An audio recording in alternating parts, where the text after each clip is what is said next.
إيه هي صفات النرجسي بالتفصيل؟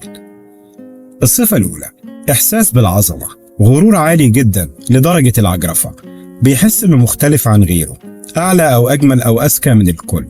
ده بيخليه دايما مستني إن الكل هيمدحه، يعجب بيه، يقدره، وكمان يمشي وراه. إحساس العظمة والغرور بيوجد عنده إحساس بالاستحقاق، بيكون حاسس إنه يستاهل أفضل ما في الحياة بدون أي مجهود منه. في العلاقات بتلاقيه دايما بيتصرف بأنانية شديدة، منتظر من شريكه في العلاقة كل شيء وأي شيء بدون ما يقدم أي حاجة.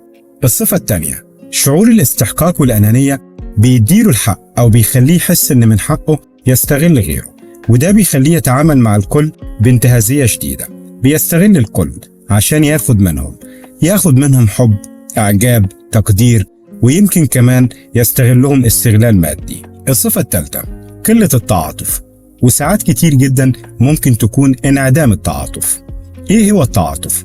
التعاطف ده احساسك بالغير، هو اللي بيخليك عندك ذكاء عاطفي، قادر تحس بغيرك وبمعاناته.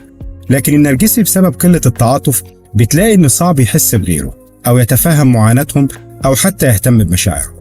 الصفة الرابعة: النرجسي بيكون شاطر جدا في التلاعب والحيل النفسية، زي الجاس لايتنج، لاف بومينج، والابتزاز العاطفي، المبالغة في رد الفعل، الإنكار، الكذب، إلقاء اللوم دايما على غيره، وحيل كتير بيستخدمها عشان يقدر يستغل غيره ويتلاعب بيه ويسيطر عليه ويتحكم فيه. أساليب التلاعب هيكون ليها معانا حلقات نشرح كل واحدة بالتفصيل وإزاي نتصرف في كل موقف. الصفة الخامسة: قلة التعاطف زي ما بتمنعه إنه بيحس بغيره، كمان بتخليه عنده إحساس بالحسد. تفوق غيره أو نجاحه بيزعجه جدا لدرجة إنه ببساطة بيعتبرها تهديد لمكانته، ومش ممكن أبدا يتقبل إن حد يتفوق عليه. عشان كده في لحظات فرح أو نجاح غيره بتلاقي دايما إن تعبيرات وشه بتكشفه.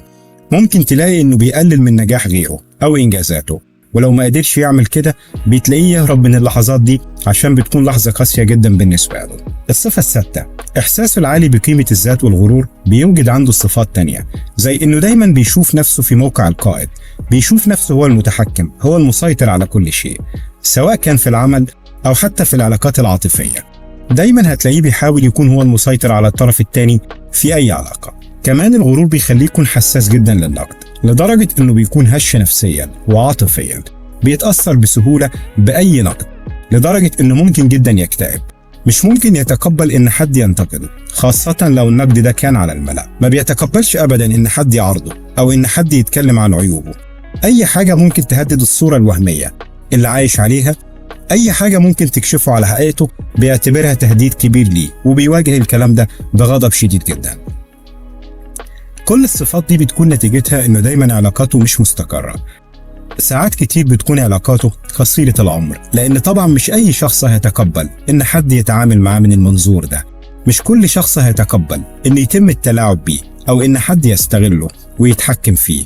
عشان كده الشخص النرجسي ما بيقدرش يحافظ على علاقات طويلة إلا لو قدر يتلاعب بالشخص ويخليه ضحية للاضطراب اللي هو بيعاني منه.